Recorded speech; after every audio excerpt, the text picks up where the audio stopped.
Hey guys, welcome back to another video. I'm Nathan and I'm going to be going over my games that I played at the 2022 Cherry Blossom Classic in the under 1400 section.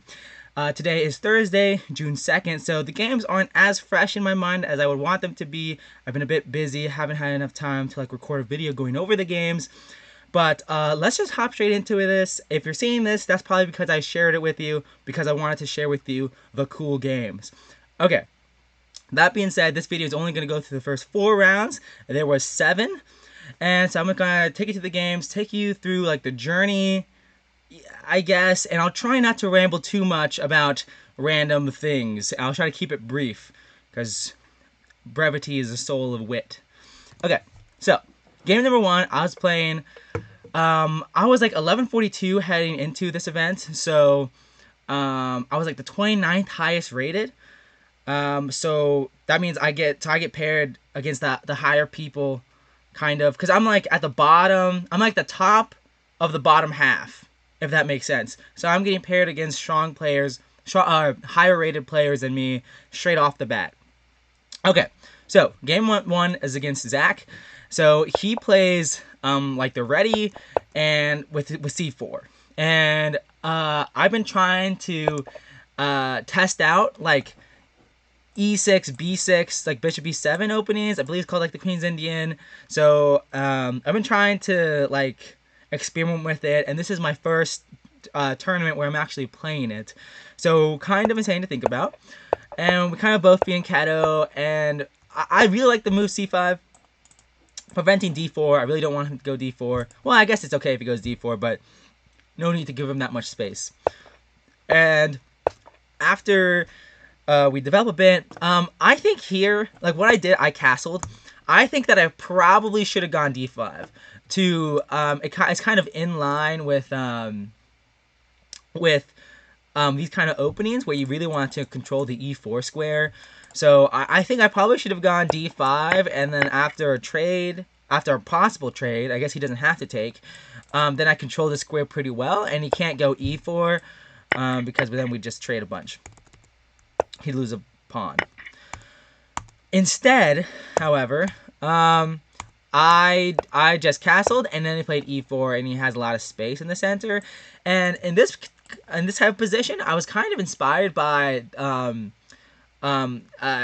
hedgehog position with deep pawns on D6, B6, and A6, and then you move your knights out, and then you put your pieces. It's kind of a passive opening. The hedgehog. I don't know if you know that what that is. But anyway, so I was kind of inspired by that. And here, let's see. We develop, and he plays A3. B4 is gonna come. So I'm like, okay, how do I want to respond to that? And so I come up with an idea. Come up with a little plan. So to reroute my knight over here, so I can play F5, and it also guards E6, and I can always, and it also prevents any knight or anything from hopping in the future. I don't know. I thought rerouting the knight made sense. I didn't think it was very good on F6. Okay, we develop. I really thought he might take here, but I can understand why he didn't, because he's left with this pawn, and then at first, honestly, if he took, I would have to think a little bit of what I was going to take back with, because I was either thinking about taking with the D pawn or taking with the knight, but then I was afraid of D4. But if he plays D4 immediately, then I can probably take the pawn, but I just have to worry about, well, this one, that just leaves a piece hanging and attacking the queen, but I can probably take the pawn with the knight. I mean, if he goes D4, I don't know. But instead of taking, he pushes the pawn, keeping the position closed. And so now it's move, let's see, what move is it? It's move 12, and still no pawn, or no pawn's been taken, no piece has been traded. So super interesting opening. I play F5 as usual. He moves his knight back. He wants to move his own F pawn now. Very interesting. I move my knight forward. He moves his knight back, so I can move my knight forward because he stops defending the square. And I'm going to be taking the d3 pawn next turn unless he defends it. He plays f4. So, of course, I take the pawn. But no, I don't actually take the pawn because it's trapped if I take the pawn. Look at that. He leaves the pawn hanging because it's tactically defended. Okay, so instead of taking the pawn, I just go knight g4. And now his bishop, I'm going to get his bishop no matter what. So I think what he should have done here, instead of f4, is maybe just go h3. Maybe just play h3, and now f4 is coming, and now your position's going to suck. Maybe that was the right way to go. I don't know. Maybe against, like, h3, I can go, like, queen e8 to try to go queen g6 and attack, but that probably doesn't lead to anywhere because he can defend the pawn pretty easily. But I don't know, the game goes on. Instead, he does f4 immediately, and he has to defend. But now, I mean, probably the best move is to, I don't even know what you do here. Okay, maybe you still go rook e1, but after like bishop f6, you just, I don't know how you defend against the threat, because what I'm threatening here is to just take the bishop. I'm threatening to take the bishop and then pin it. And so I don't really think there's any way to prevent it. I think you're going to lose in exchange. But maybe after knight g4, you're okay if you just go back. But then I still go here, and I'm still threatening the same thing. Well, actually, I guess you could still go here and then just take with the king and say everything's fine. But, I mean, maybe you go rook a king e2 instead because you don't want it on the same line as the king. I don't know. So, but it looks pretty iffy. So I don't know what he should have done, but instead he doesn't do that. So, and I take and I win the exchange. I think I could just maintain the pin here and just wait on it, but I wasn't. There was a lot of tension here, and plus it's a shorter time control. So I forgot to say the time control. So the first 2 rounds, I did the 3-day instead of the 4-day. So the first 2 rounds are 45 minutes with a 15-second bonus. But then after that is 90 minutes with a 30-second bonus. So it literally doubles after the second round. But this first 2 rounds, that's when it's like time trouble can really be a factor. So at this point, like we've both used at least 20 minutes, maybe 25 minutes. Believe it or not, this is the under 1400 section, okay? Alright, so then I take immediately, and I go rook e8 because I really want to defend my pawns here. And I think he might have possibly just been able to take, and then at the takes, then I guess it's okay for me. Yeah, I'm completely fine here. Okay, I thought he might have had something in the game. Well, if I do take, then like, for example, like if I ever move this knight, he can move his knight in here. I mean, I think this is better for him if he just took. I mean, I like this position more for him, but maybe it's not because I have an open file that I can put pieces on, so maybe it's not good for him. But anyway, he leaves the tension there. He goes knight b3, preparing d4. I think queen e7 was a weird move. I mean, I just wanted to defend the pawns here, so I thought it was decent, but maybe there was something better. And it also connects my rooks too. But anyway, he goes d4. I leave the tension there. I line up. I x-ray. An x-ray against the queen, I guess you could say. But then he puts his own x-ray against my queen. So I just decided to liquidate in the center a little bit. I take. And really interesting position where the horses are kind of in front of these pawns. You don't see that every day. And here, I think I play one of my best moves, I think. And that's simply just king h8. Oh, actually, no. I take first. And then I play king h8. Okay, there you go. I kind of messed that up a little bit. I play king h8 and, like, sidestepping any bishop e6 checks. Because, like, for example, like, let's just say I play, like, a random move. Then, like, takes, and then you lose the game. Well, you don't lose the game. I guess it's just equal, I guess you could say. But then I don't know. Yeah, the rook gets in your grill. But I lose my advantage basically. So, but even here, I mean, I guess I'm probably fine. I just go like here or something. But I don't know. It's still pretty scary. I don't even know if this is good for. Ooh, I don't even know if this is good because then after you like trade, then like you lose this, but then you lose. I don't know. Anyway. Instead, I just go king h8. I'm fine. Everything is fine. I love that saying.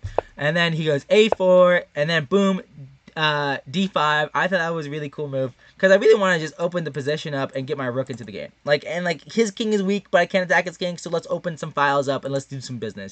He goes back, but now I take, and boom, you lost the other exchange. There is like, I mean, at some point I wonder if he could have tactically taken the pawn. I'm not too sure. Like here, actually this might be good for him here. But his queen is hanging, actually. Actually, oh my gosh, if he took here, probably takes, and now everything is hanging for white. Like, if you take, then I take, and if you take, then I take. So yeah, probably if he took with the bishop, I just take with the rook. Okay, but instead, he loses, he goes back here. I thought he went, oh yeah, that makes sense. Queen b3. But now it allows me to come in with the rook. I think it's super important. Like, don't take the knight right away, because now that blocks the entrance for the rook. So instead, I win a tempo, take the rook, and now I go rook c4, attacking the knight. And remember, at this point, we're still in like a lot of time trouble, and I'm not really sure he ever really wants to take, because now you just pinned yourself. And is that what you really want to do? I actually don't even have to put my queen there. I can put my queen like, I don't know, here, for example. I don't know. That's kind of scary, but there's like a mutual pin here. But actually, there's a pin here, too. Oh, my gosh. Like, for example, if he moves his, like, like, knight here, for example. Oh, yeah, this is probably good for me.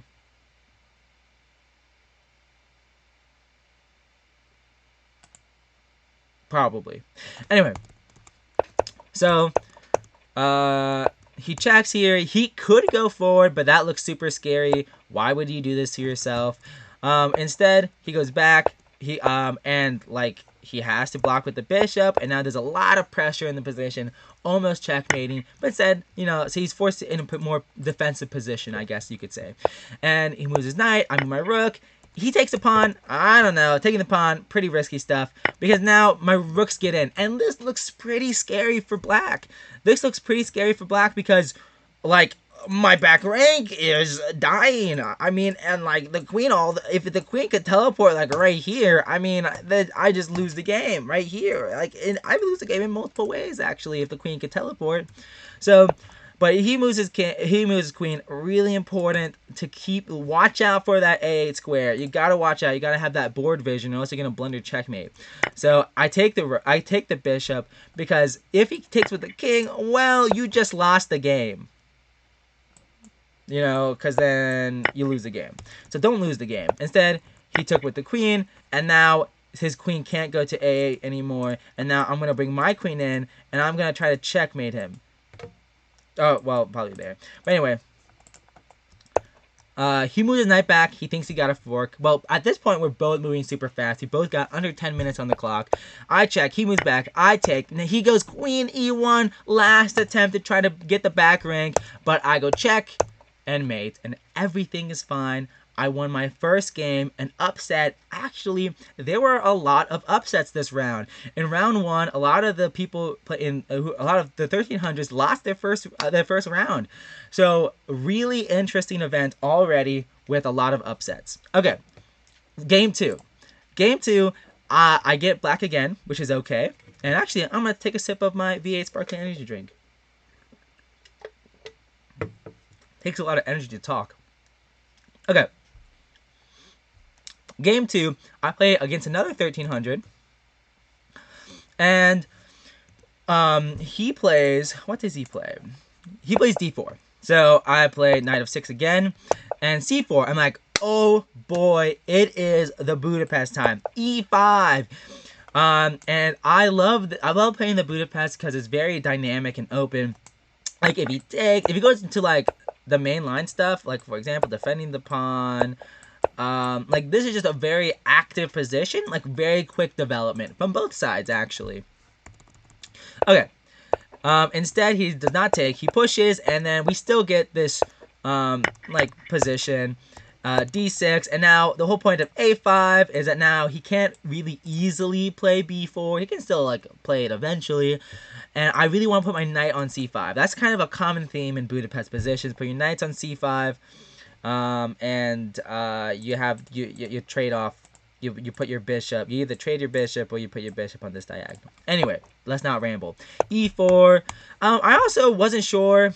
I know in like some Budapest positions you want to play e4 yourself to prevent white from playing e4, but I didn't think this was the time.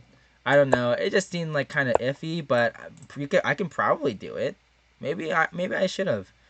Maybe like knight a6 to go like here, and then like maybe you're okay, but then he gets here. I don't know. The game goes on, but maybe I should have played e4. Anyway, he plays e4. I play a4, and then we just kind of like, this is playing like normal Budapest stuff. And queen c2 to really keep an eye on the e4 pawn, while also trying to break with b4 or b3. I play c6. I thought c6 was a good move, chipping away at the center. He plays b4. I take en passant like a cultured man, and I play queen b6, forcing a trade. I'm not really sure if I want like a position like this, where his queen is more active. So instead, I move my queen out, and he trades, and now goes queen b2 to defend his weak a3 pawn. And I take the pawn. He takes back. I go rook c8. You don't want to take the pawn here because your queen gets trapped. Don't get your queen trapped. I mean, maybe there's a way out of it, but I mean, I don't know. It just looks bad. Anyway, he castles, and then I play bishop f5, and I'm not sure this was a very good move by me. I mean, it prevents any like rook b1 business, because then you just take, which is cool. But at the same time, like, it allows queen b5, and it allows the knight to get on b5, and I'm not sure I should have allowed that. So possibly instead of bishop f5, maybe I should have just gone like, I actually have no idea. Maybe like rook a7. That feels slow. And like maybe after this happens, I just go like this and I say everything is fine. Or maybe I just even play slower and play like h6 and then like rook a7. I don't know. But anyway, I go bishop f5, and he offers a queen trade. I can't really decline it. So I just want to transfer my knight over. You know, transfer my knight over. And then we trade, but then he still gets his knight on b5, which is really strong. And like, it's really strong because it's attacking my d6 pawn, which is super hard to defend here. And I play rook a6. I have to be careful. Like, for example, if I double, then I get forked. Not good. So I kind of have to keep my rooks are kind of locked in place, sort of, in a way. He plays f4. Really good move, I think. Really good move. Kind of like chipping away at my two center pawns. And like my bishop, like for example, I wanted to play f6, but like this is not good. My bishop's hanging. If I move back, then like, I don't know. Or probably more likely just push. And like, this looks pretty scary. I mean, I guess I could take in this position, but then I don't know. I don't know. This looks quite scary. Actually, here you lose the pawn, but in other variations, I don't. Whoa. What did I just do? Okay. Point is, we get to this, where is it? We get to around here. I decide to take. I move my bishop back. Really cool move again. He wants to keep his knight on b5. So he just like, oh, like, my bishop's pinned to the bishop. That's a cool concept here. Really cool, actually. So now he forces a trade, but now I'm going to reroute my knight. And I want to go e5 so I can help pressure the c4 pawn. He goes rook d1, I go back, he moves, I go f6. Really important move, I think, because let's say I go like king f8 or something like that. Boom, I just lost the pawn because he goes this, and now he has a pass d pawn as well. So you got to be careful here. I defend, he goes rook c1, I threaten the knight. because like for example, well, let's see. Well, let's say if he takes with the c pawn, for example, his rook hangs, so he's got to be super careful here. I move my knight again. He goes forward. I move my knight back. He offers a draw. I decline. He goes. We both move our kings. Now I have a huge advantage. I don't know like when I got the advantages, but now I do. I absolutely do. My king is guarding my weak pawns. Like, this pawn is not being under attack, but if it was, I could slide my king over if the knight moved. My king is also keeping track of the d6 pawn. I also have to be careful of little tactics. Like, for example, like, I wonder if he could just take. Like, for example, and if I took with the king, then I get forked. Like, but I guess at the end of this sequence, actually, if your rook is hanging at the end of the line, so, like, it doesn't work. But you got to be aware of these tactics. You have to be cognizant. Here, I might just take with the other rook instead, but maybe not, because then he has the open file. Some things to think about. Okay. He goes back with his king, but now my other rook, my rook that was stuck on the 6th rank defending this pawn, can finally be free. He tries to attack, but I easily defend. He can't attack this other pawn because my knight is guarding it. My knight is more centralized and is actually much stronger than his knight. So he moves his king, I take his pawn, he moves his king, I move my king back, he moves his knight back. I'm not sure exactly why. Possibly to go here. Like, if he had a million moves, if I gave him a few moves, then he can probably wreak some havoc. I don't know. But anyway, I go rook b1 check. He goes king a2. But now I go rook b4. And now I have a nasty threat. For example, if he goes here, boom, you get checkmated out of nowhere. So instead, he goes back with the knight. I take the pawn, and he resigns. Because he does not think he can hold this anymore. His pawns are dropping. He's being forced to trade pieces, and it's gonna be a long, but like it's almost impossible for me to lose this. I probably would have played on like, for example, if we traded all of our rooks. I guess I could have decided not to trade a pair of rooks, but I don't know. Here, I don't know. I actually think it's kind of like. There's still some work to be done. Like, this pawn is still really good. I gotta transfer my king up here. I don't know. I think he still could have played on for a long time, especially with the shorter time controls. But I think he was actually down on the clock more than me, although we were still playing for a while. Okay, that was the second game. So now I enter round 3, 2-0. And now the games are long. Now the games are 90 minutes with a 30-second bonus. So, much longer games, and we're still playing on the same day. This is our third game this Saturday. People are tired. Very important to know. And now I play against Ethan, who is my lowest rated opponent so far, but he's also 2-0. Like I said, lots of upsets this game. Let me take another sip of my V8 sparkling energy drink while I'm dehydrated. Okay. I have the white pieces. He plays a Sicilian. Okay. We develop, he plays d6. I like, against the Sicilian, I usually go, like, bishop b5 and then c3. I should probably, like, if I'm going to play the Alpin, I should just play the Alpin straight away, maybe. But I don't know, I just go bishop b5 usually. And I'm not really sure, like, just like the Budapest game, I go a4. In the Budapest, I went, like, a5 as black, but like this, you know what I mean? Kind of the same concept. I was kind of inspired by myself. I don't know if that's a good thing or a bad thing. But anyway, same exact thing happens. I mean, he even takes with the knight just like in the Budapest game. But now I clamp down in the center with e4, c4. And like, yeah, I'm making weaknesses, but I thought it was a pretty cool concept. We develop a bit, we castle, and I go d4. So I'm not sure d4 immediately was the best decision. I don't know if I should have slow played it with like rook e4, h3, kind of like I said, slow play it, wait for him to try to do something. Instead, I go immediately d4 and we trade. But now the knight can just go with the c5. So I'm not really sure. But then he plays a5, which I like the move a5 because actually I wanted to play a5 myself.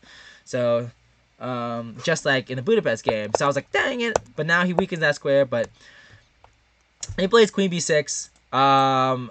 And I really want to move my f pawn to f3 or f4. I end up playing f4 because I wanted to move my queen somewhere. And I thought my queen would be best put on f3 as opposed to d2 or c2 or something. It turned out, yeah, knight b3, things are looking pretty nasty. I definitely should have kept my queen on c2 instead to keep an eye on the b3 square. I just completely missed that the knight went there, and I was pretty disappointed with myself. I think the game just continues, but like, to make things worse, I just lose a pawn. That's just a pawn. A pawn's a pawn. It's a pawn. So I divide my bishop. We trade here. We trade here. I move my knight back because, I mean, if he goes here, he defends his pawn. If he goes anywhere else, he does not defend his pawn. So he goes up. I take my rook is still defending, and he goes bishop b4. I knew he was gonna go bishop b4 beforehand. Bishop beforehand. But I knew I was get to this position, but I thought I would be okay because I at least get one pawn back, and even if I lose my other pawn, I should probably be fine. And here I thought for 40 minutes. The game is 90 minutes for the 30-second bonus, and I thought for 40 minutes here. I think I was at like 100, like an hour and 15 minutes, or like an hour and 10. By the end, I was like at like 40 minutes. I thought for a very, very long time here. Because what does white do? What does white do? You can't move the knight. You can't move this rook. Like, for example, if you move your rook here, for example, to try to sidestep the pin, black can do a variety of things. Like, black has a lot of options on how to continue the position. They can simply just threaten back rank mate after they take the knight, and, you know, they're doubling. They could just win the pawn straight out and just go like, yeah, I'm up a pawn. And actually, I'm attacking your rook now. And I'm threatening back rank mate. Possibly. So, like, this bishop is kind of awkward. Not kind of, very awkward, actually. So, I end up deciding after a very long time going queen b4. The idea is that if we trade, I'm not taking with the knight, I'm taking with the pawn. And that if he, like, for example, if he wants to trade everything, well, that's a bad example. Well, actually, no. It's his move. Like, at least he has a pass pawn, but at least I have a pass pawn. At least I can play for something. That was my idea. But he plays the weirdest move and lets me get back into the game. He plays rook c8, defending his queen. He wants to keep the pressure. He wants to take control of the open file, I guess. But now he's going rook d1. And now, if he takes my queen, I can take with the knight. And if he takes my rook, I take his rook. And my bishop prevents his rook from going to c1. Now, things are looking actually not too bad. Maybe you can still play tactically, for example. Like, maybe bishop d2 actually works. Because if I take with the rook, then you just go here. And if I take with the bishop, you just go... Okay, I guess if I take with the bishop... Well, no, then you just take with the knight, and then you go here. So maybe I'm actually losing if he takes in this position with this. No, I think I just go here. Yeah, I just go knight. I go knight c3 again. And then I'm probably fine. But anyway, this was all in my head. So we do trade, but then he doubles up, which is probably a good idea. And then I move my knight back. Knight back, I think that's the only move because, well, my rook's being attacked, and I can't go here because I'm going to be back rank mated. Not exactly, but it's looking pretty bad.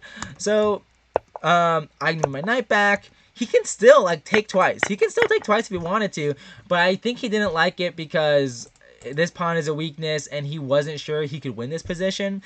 I think this is better, like, just taking the pawn. The pawn is the pawn is the pawn is the pawn. I think he just should have, I think that he would have had a better chance of winning or drawing rather than losing in this position. Instead, he does not do that. He moves his knight back, and then now I force a trade of rooks. Because back rank mate problems. We both had mutual back rank mate problems. And it was in this position, after I played rook d1, that he offered a draw. Now, I could have said, make your move first and I'll consider it. But I was just like, I just shook my head no immediately. And he took, and I lost the pawn. And I was like, oh, crap. Like, I totally would have, like, the reason why I didn't accept the draw, because I immediately shook my head, because I was, like, thinking, like, oh my gosh, I got the 2-on-1 advantage. Like, actually, in the end game, I have a higher chance of promoting and making a pawn. There's nothing that could go wrong here. And then I didn't even think that, like, oh, duh, I just immediately lose the pawn. And now, this is an end game. We gotta play. I defend my pawn with my bishop, so I can move my knight. He moves his knight. I move my king. I should have played g4 and then king g2, but I wasted a move by going king g1 first, and then eventually going king g2. Another important moment before we move on is that he really kind of locks in the pawn chain here. He goes f5, but then I just push, and then now I have hopes of like getting this pawn to victory. And actually, my pawns are easily defended by my bishop, and by my knight too. Well, if that's this knight move, but he puts all of his pawns, well, on the king side, on the light squares. Really committal decision, actually. So now he has to worry about these pawns falling. But anyway, the game goes on. He centralizes his king. He moves his knight. Now I have a vision. At this point, I have a vision that if I can get my knight to this square or this square, most likely this square because it's an easier path, he loses the game. I take that g6 pawn and I have a pass pawn straight to victory. So I move my king. He checks. I move my knight. He checks. I move him back. And now like a very like he goes bishop d2 check, but I mean, it's just a check. It's a cool looking move, but now you can't move your knight. Now you can't move your knight, and you have to move your bishop. Now I move my bishop.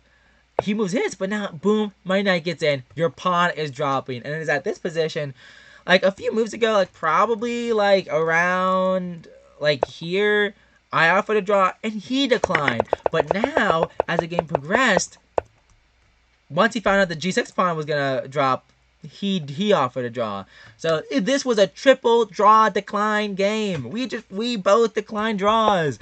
And now I take the pawn, he moves his king, and I go back with the knight, knowing with some clear intentions. Number one, I wanted to prevent him from going knight d7, attacking the bishop. I did not want him to take my bishop.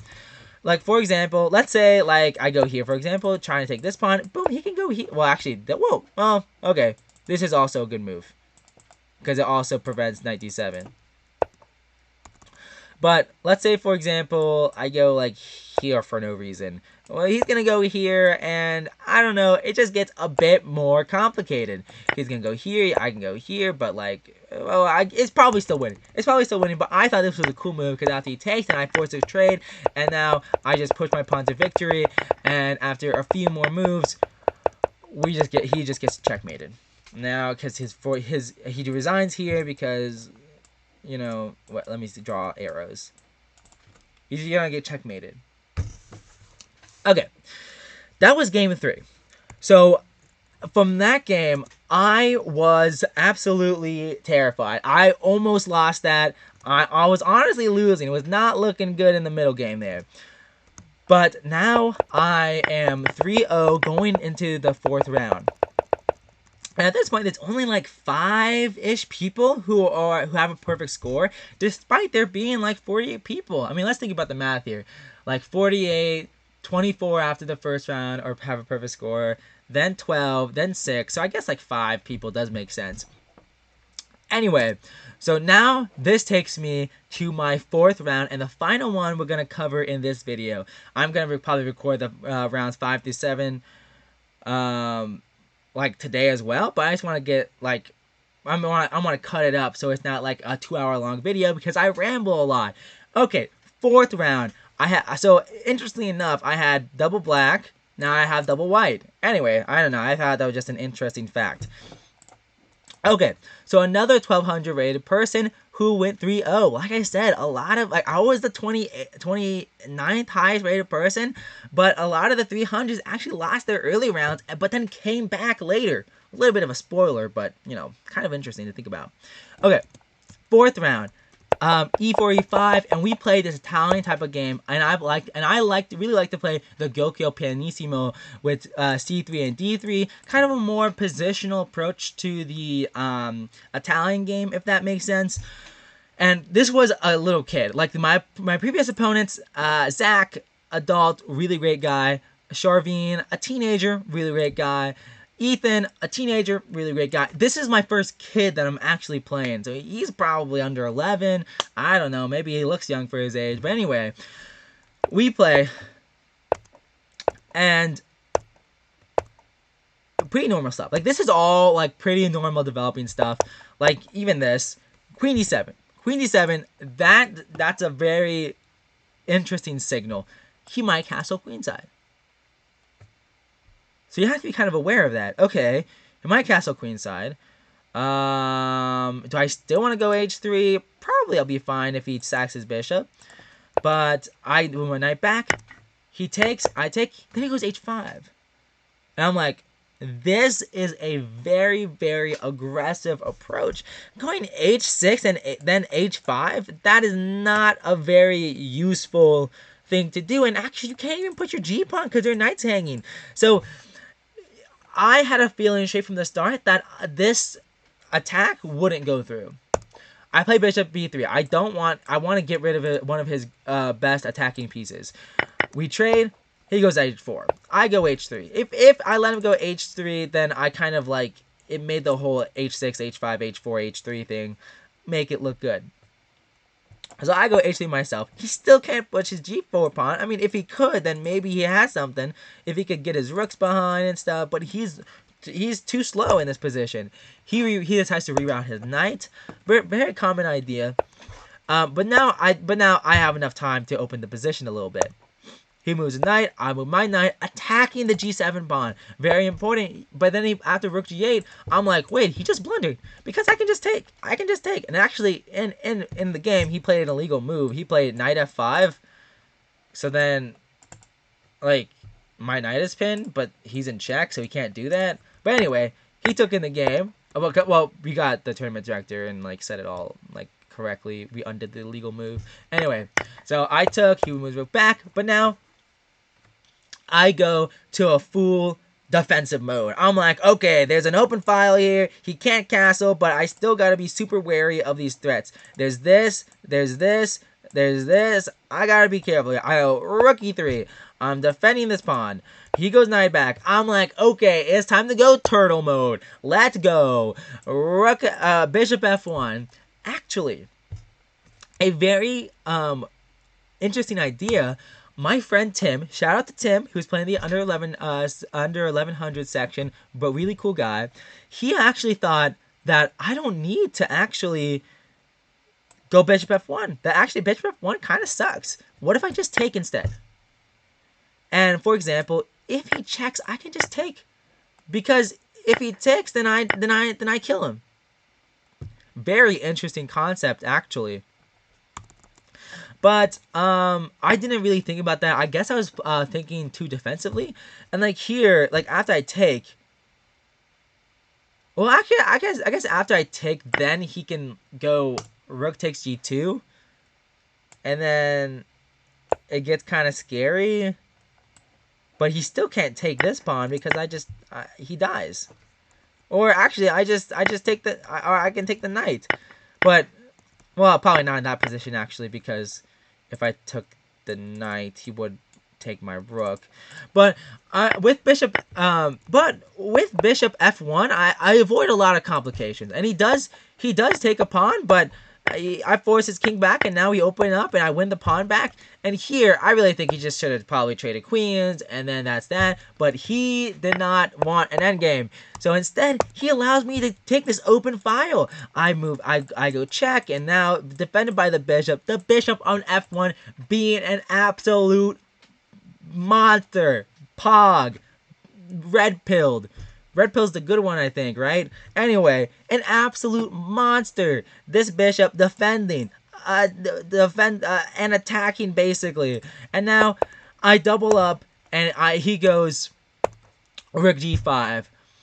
I think for a long time here, I think for a long time in the next few moves and like the previous last two moves, because very tactical, well, kind of very tactical, but you have to be very careful. I was thinking about ideas of like, of like putting my bishop here, and then what happens after that, and can I like take this pawn with the queen if I try to do it like this?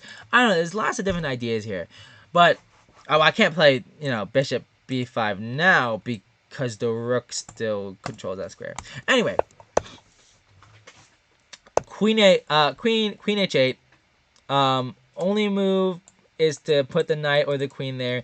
He did not want an endgame, and here, this is where I thought for a long time, because I was like, is rook d7 good?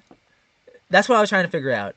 So like, firstly, he could like take and take and take, and then I can check, but then he just blocks, and I'm like, okay, what do I do here? Does rook d8 check look like anything? Because after takes, and takes, well, I guess right now it doesn't immediately work. So I was thinking more like rook, and then if the queen takes this, then I might be able to like, do this, for example. But even this doesn't look very good. So I ended up deciding to try to trade off one of his active pieces and go, oh, whoa, whoopsies. Sorry about that. Let me make sure everything looks fine. Alright, here you go. Now everything looks fine. Okay. But instead, I tried to trade off his active pieces, and the rook is not technically hanging because of queen f4 check. And here I was trying to decide, like, I knew that move was coming, but I was trying to decide, like, okay, like, probably king h1 is the best move, but what if I, like, do this, and then, like, this? Is that any good? Like, what if I go g3, and then he takes? Like, is this any good? But I just decided, okay, let's just go king h1. I went king h1 because I calculated that after he took, he loses the game. He loses the game. And I was just trying to decide the move order. Do I go like bishop b5 first, so then the king can't go on c6 later on? But I ended up deciding that actually rook e1 check is the best move. He can't go king d8 because he loses the game. And so he has to go king d7, but now queen d8. And you still can't go back because you're going to get, well, checkmated. So now, after queen d4, he goes bishop c6, and now bishop b5 is checkmate if it weren't for the queen.